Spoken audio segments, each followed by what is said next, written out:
बिस्मिल्लाहिर्रहमानिर्रहीम। अस्सलाम वालेकुम वरहमतुल्लाहि वबरकातुहू। आज हम गर्मियों की सब्ज़ी स्पेशली जो घिया है, ये बहुत अच्छा फ़ायदेमंद होता है, ठंडा होता है। ये मैंने 1 kg लिया है और उसके साथ ही मैंने ये हाफ़ कप यानी बड़ा वाला आप 100 ग्राम 100 ग्राम जो है ये मैंने चने की दाल लिया है और इसको मैंने 3-4 घंटे से पानी में भिगो के रखा हुआ है। यहाँ पे एक बड़े साइज़ का प्याज लिया है, उसको मैंने इस तरह बारीक चॉप कर लिया है। और इस तरह अगर आपके पास चॉपर हो तो इससे ज़िंदगी बहुत ही आसान हो जाती है। तो जो प्याज आप काट के सब्ज़ी में या सालन में डालते हैं तो वो गलना बहुत आसान हो जाता है क्योंकि वो बहुत बारीक चॉप हो जाता है।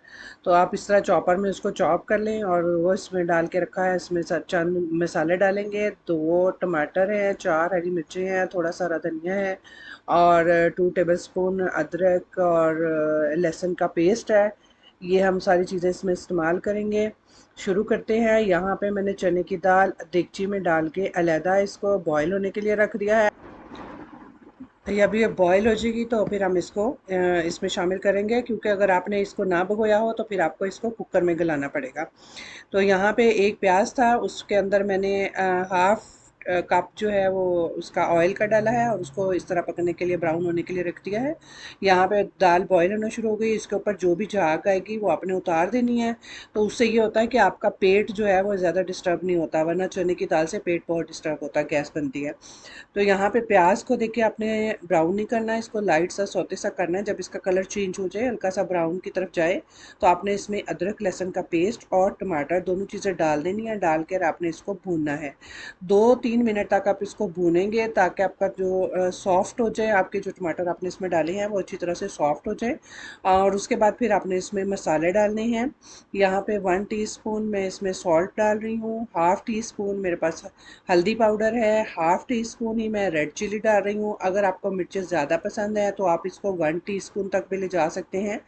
और 1 टीस्पून मैंने ज़ीरा पाउडर डाला है, 1 टीस्पून मैंने इसमें धनिया पाउडर डाला है। अगर आप चाहें तो इसमें गरम मसाला शामिल कर सकते हैं, मैं इसमें गरम मसाला शामिल नहीं कर रही। तो यहाँ पे आपने इसको आहिस्ता आहिस्ता भूनते जाना है और इसमें पानी डालते जाना है, इसको भूनते जाना है। और फिर इसके बाद आपने इसको ढक्कन दे के थोड़ी देर के लिए छोड़ देना है। उससे ये होगा कि आपके टमाटर अच्छी तरह से गल जाएंगे।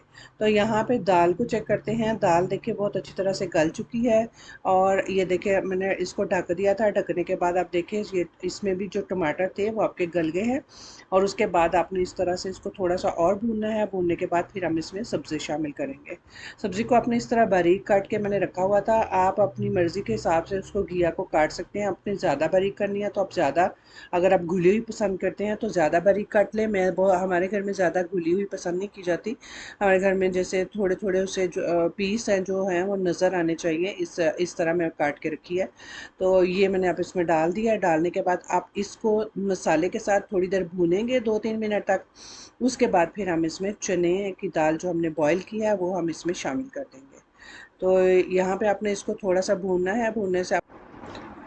भूनने के बाद आपने इसको तकरीबन 3 से 4 मिनट आपने भूनना है। भूनने के बाद फिर आपने इसमें चने की दाल जो हमने बॉईल की थी उसको, जितना भी उसमें पानी है, आपने बहुत ज़्यादा पानी में उसको बॉईल नहीं करना है।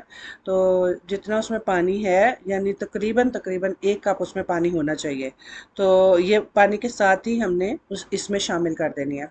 शामिल करके ये देखिए ये मैंने इसमें शामिल कर दिया है। शामिल करके हमें इतना पानी चाहिए क्योंकि घिया जो है वो हमारा कच्चा है, उसको गलाने के लिए हमें पानी की ज़रूरत थी, इसलिए ये पानी इसके साथ ही शामिल कर दिया और इसमें इसका अच्छा टेस्ट था। मेरा थोड़ा सा पानी कम हो गया था इसलिए मैंने थोड़ा सा एक्स्ट्रा पानी इसमें शामिल किया है।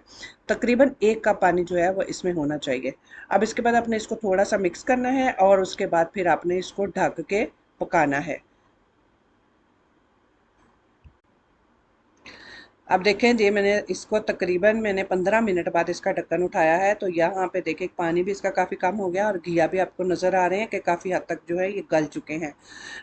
अब तकरीबन ये तैयार है। अगर आप इसका पानी और खुशक करना चाहते हैं तो थोड़ा सा और खुशक कर दें। मैंने इसमें 3-4 हरी मिर्चें डाल दी हैं और उसके बाद मैं इसको इस तरह थोड़ा सा नरम नरम रखती हूँ। अगर आप इसको ड्राई करना चाहते हैं तो थोड़ा सा आग तेज़ करके इसको ड्राई कर दें। ये मुकम्मल तैयार हो चुकी है। धनिए से इसको गार्निश करेंगे, इससे इसका बहुत अच्छा अंदर टेस्ट आता है और इसको सर्व करेंगे। बहुत शुक्रिया।